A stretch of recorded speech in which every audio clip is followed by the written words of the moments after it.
Hello again. So here I will just give a brief summary on some of the things that I will be considering when we are running our hormonal balance linked with chakras and emotions and physical body parts series coming up. So it is really powerful to actually get to know yourself, and not just to get to know, for example, what you need to eat to feel good, what nutritionally you need, what you need for your skin to be radiant, but also, of course, your emotional needs and also your hormonal needs. And some people might say that chakra centers are a little esoteric. The truth is, we are energy in vibration, and it has been shown, even scientifically, clearly that we radiate energy, in that even all the cellular mechanisms are about electrical communication and the exchange of ions and energetics between the cells, between every chemical that is forming and changing into something else. There's heat, there is energy exchange, nothing is ever really lost or gained. It's constantly a homeostasis that we're maintaining in some way or another, and some of that doesn't feel comfortable and some of it is very balanced.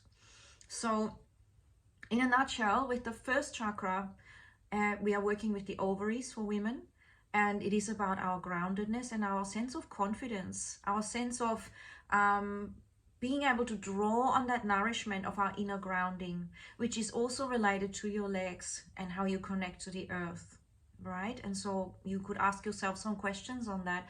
Are you connecting in that way?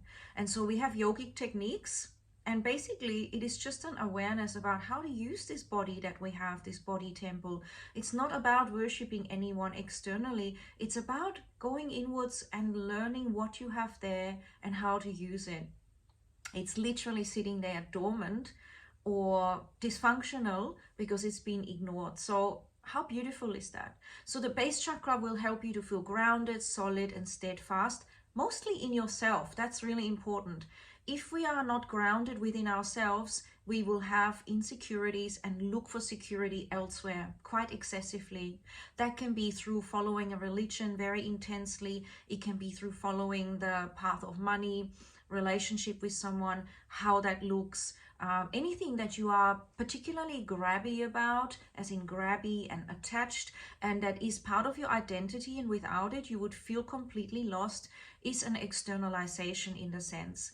And I would say, when we're talking in spiritual terms, I would say it's all part of you to be whole and complete, and that support within is really part of the whole cosmos. It's part of how everything is structured.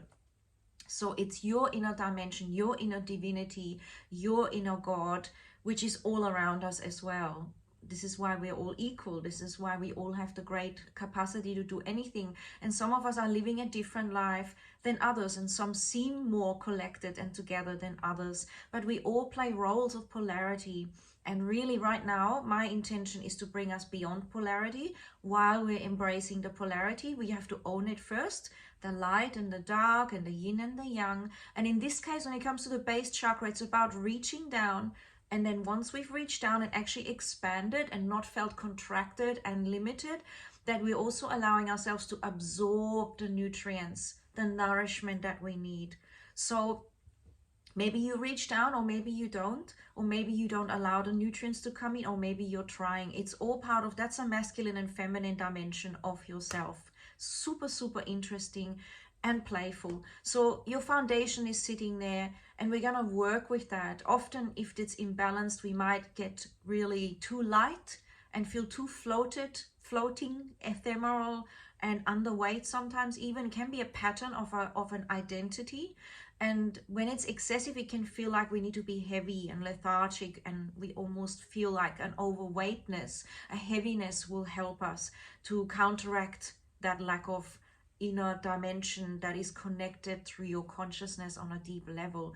And this is all triggered through birth. This is triggered through your experience in the womb, and those first few experiences, they shape that sense of security. So if your birth was traumatic, or your early childhood was traumatic, if your parent figure wasn't stable, this is an area that will need extra work, because it came in a way where you invited that, in a sense, because I believe we all chose whatever's happening.